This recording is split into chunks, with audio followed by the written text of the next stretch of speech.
started sacrificing their own children initially to the gods to come back, in emotional belief that they will see what's going on from the sky. And this is what we do. I mean, if you look at the Christ story, I'm pretty sure that his origins, his lineage is part, not just Mary lineage, part those who come from the heavens. And I think it's quite sad that what did we do? We killed him.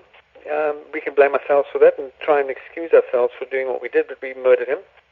And it's quite likely since then, any kind of visitation in remote cases that we've never heard about, let's say the Mayans were visited thereafter and whatever, I think it's quite likely they were kidnapped and killed and who knows what, things that we've never heard about.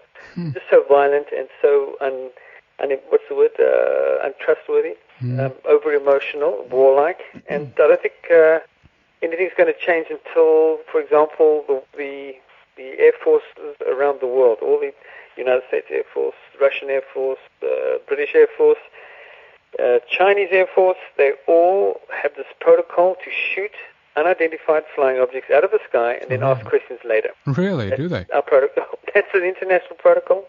Really? Search for technology, yep, and it's quite likely the fear of somebody threatening a country. Yeah. Shoot them down, then ask questions later. And when that changes one day, I think they'll know, and then they'll come.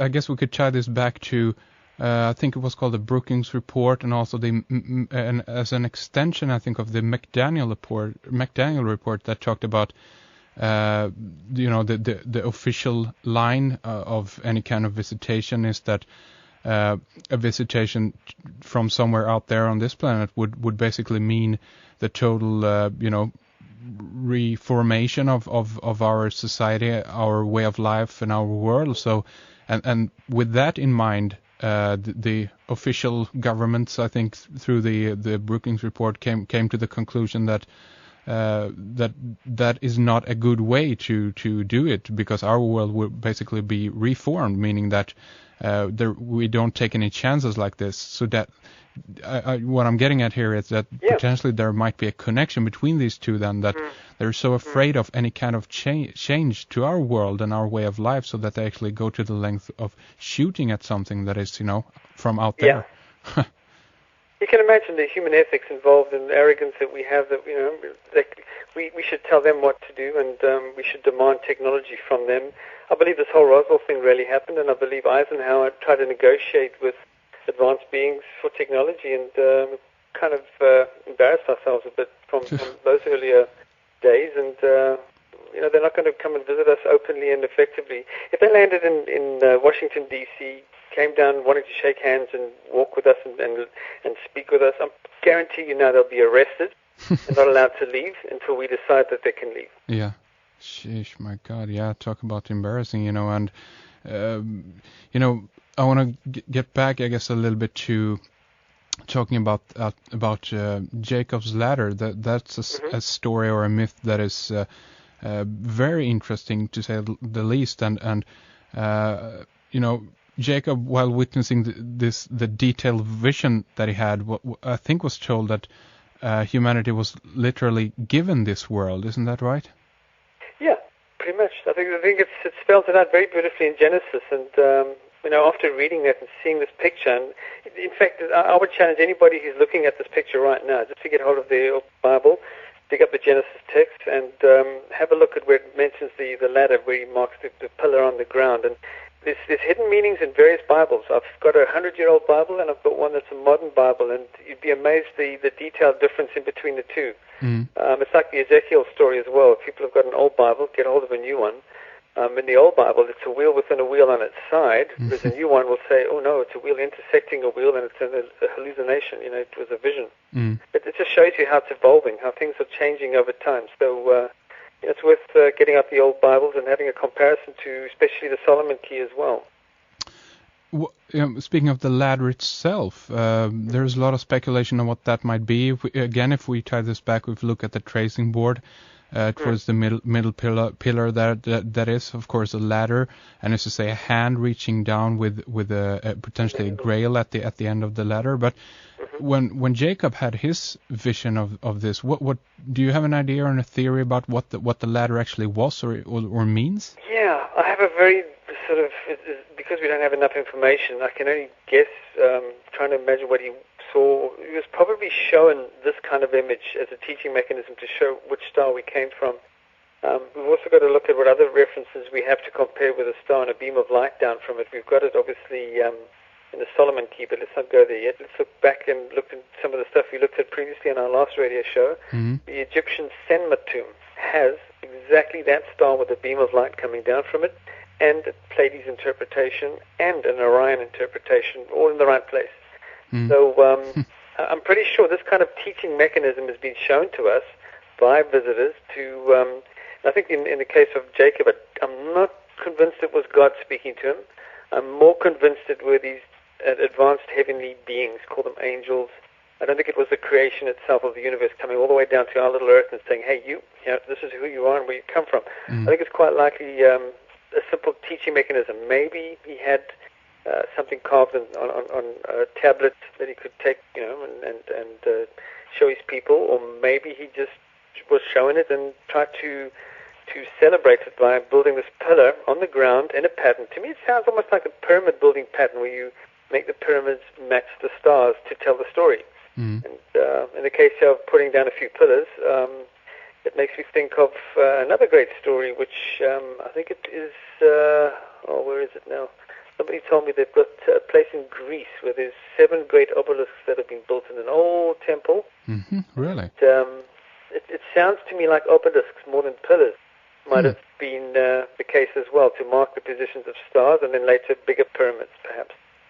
Really? Wow, that's fascinating. So again, we're back at the 7 stars of Pleiades, or the 7 sisters. I mean, a lot of people are, when we speak about the 7, I've heard reference to that this is you know, in accordance with what is known as the ancient lights of the world, the 7 known planets at the time, and even because I know in your article that you go into the connection with the menorah, the Hebrew light candles with the seven lights on it. But you have a different interpretation here of that, right? I don't think it's that different, because I've met a few Hebrew people since I've done that article, and they kind of said they knew that anyway.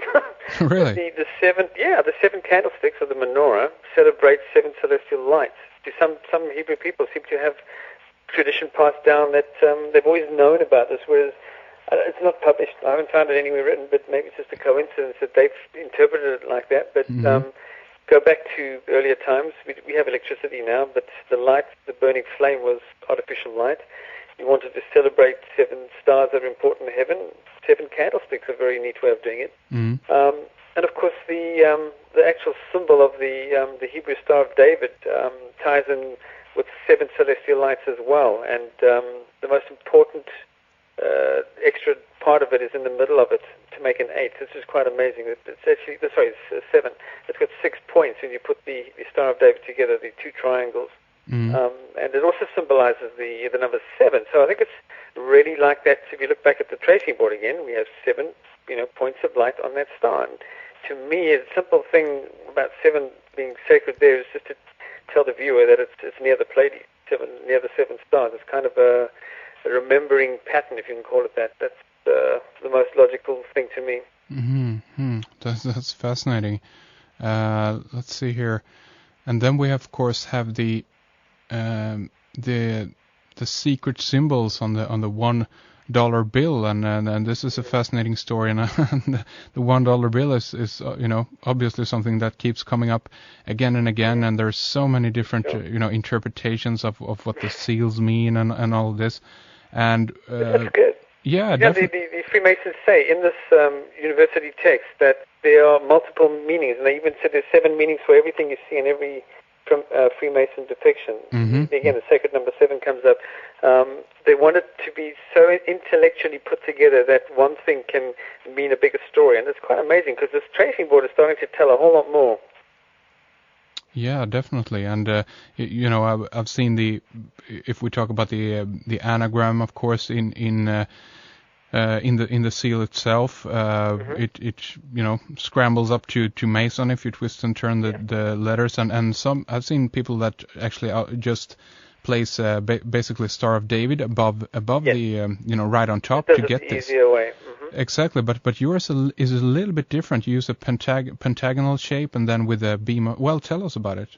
How did you came up? I've taken the two seals, the left and the right, because remember there's one seal. It starts off with the writing, the Great Seal of the United States is actually written on the other seal. So the two are actually a duo. They have a dual connection. And by doing an overlay with one over the other on a computer, it works very easily than actually trying to do it on the dollar bill by folding it and trying to look with the sun shining through it. You'll see that the triangle part of the capstone blocks out the bulk of the stars above the eagle on the other seal. You're left with that exact star formation of three stars with the point facing downwards of the triangle, which I think is pretty amazing. And of course you've got the pyramid beneath it. So you have as above in the heavens, the three forming an upside down equilateral triangle, if you can imagine. And of course you have the pyramid on the ground. It's making a pyramid in the sky, a pyramid on the ground.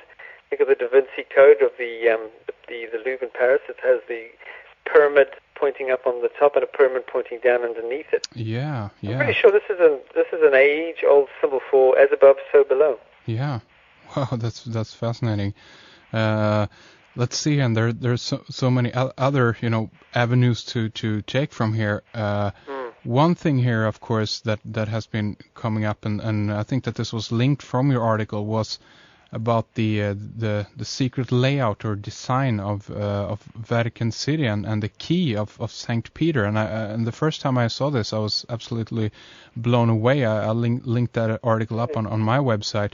How the heck did you discover this one? Because I've heard about this, the key, of course, but what I've seen before previously was a smaller key in just the region that didn't include the castle at St. Angelo, I guess. But how did you discover this? Well, it's actually a follow-on from the Solomon key, because we have this the key of Hiram. We have the Solomon key. They're all the key to unlocking some grand cosmic secret. And, of course, the key of St. Peter's another one. Not really well known, of course. And the statue you see at the Vatican, it's him standing. I like the statue. In fact, that is a real Dan Brown story, and it was in Angels and Demons, I think, Angels and Demons. And if you look carefully at the statue of St. Peter in the Vatican, he's holding the key in the same hand, and he's pointing down the causeway, and one merely follows past the obelisk. I thought the obelisk was initially the most important representation of what I was hoping for as the star interpretation. But that was before I understood the whole piazza. And if you look at the piazza from above on Google Earth, it's the sacred chi rho, which is the symbol given to Christ, which is an X and a P. And the X formation and the P. Now, this is Constantine's testimony, and I tell you what, there are so many variations of it.